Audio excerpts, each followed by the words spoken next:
Ամեն դեպքում մենք չենք կարող Հակոբյանին առանց հսկողության թողնել։ Մի անհանգստացի, հիմա Հակոբյանի թսկում են եւ հանցագործները, եւ ոստիկանները։ Բա չուպա-չուպսը։ Չէ, դու իրոք վատ ես։ Ոնց կարող է չուպա-չուպսը հսկել։ Այդ քո ասած հոգեբուժական բնանկարը։ Ոնց կարող է 30-ից 40 տարեկան տղամարդ չուպա-չուպս ուտեր այդ խառը պահին։ Նախ հոգեբուժական բնանկար չէ, այլ հոգեբանական դիմանկար է։ Հետո դրա հետ կապված մտքովս ինչ ասես անցնում է, բայց հանցագործի անձնականը մեզ չի հետաքրքրում։ Հենց գտնենք, իրենից էլ կհարցնենք։ Սենց որ գնանք դժվար էլ գտնենք։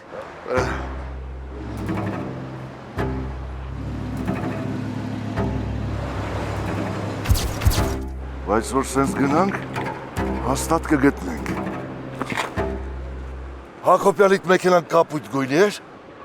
Հա, ոնց իմացար, բայց ես բան չեմ ասել գույնի մասին։ Երբ մեքենաները բախվում են իրար, նրանց վրա մնում է մյուս մեքենայի գույնը։ Գաստոր!